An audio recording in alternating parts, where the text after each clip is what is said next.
Hey, this is Scott Hardesty with House to Home Nashville of Benchmark Realty. Thanks for visiting my blog. Today we are going to go over the topic of Zestimates. How accurate is a Zillow estimate? So I have a lot of people ask me about Zestimates. How accurate is this Zestimate? The first thing to ask is, where is Zillow getting their data? And they get their information from a few places. The first is just general statistics that are public records. So you can find these things on the tax records: how many bedrooms, how many baths, how much square footage a house has.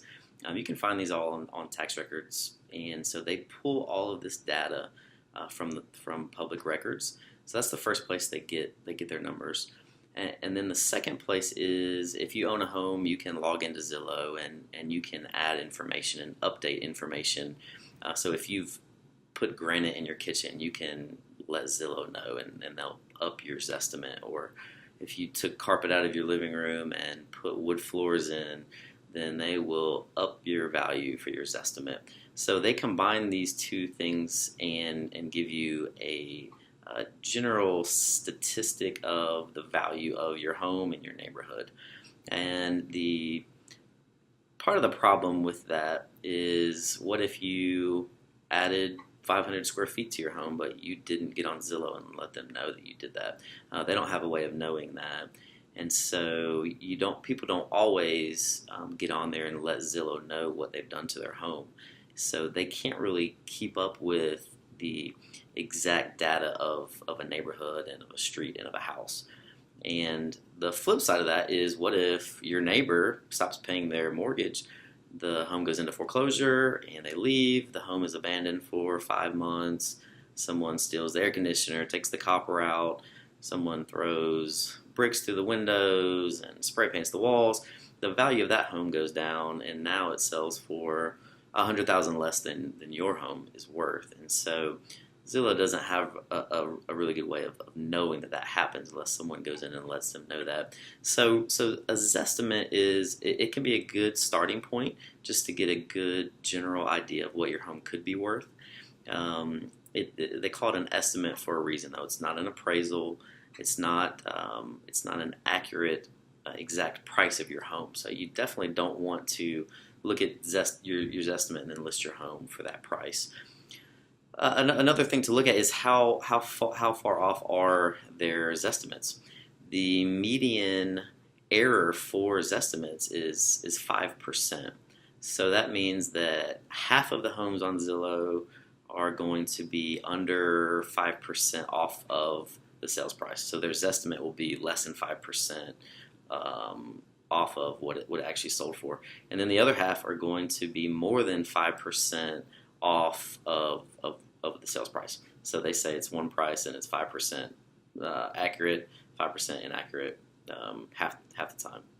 Another question to ask is, how far off are Zillow's estimates? The median error rate is 5%. So that means that half the time Zillow's estimates are less than 5% off of the sales price, and then half the time their estimates are more than 5% off.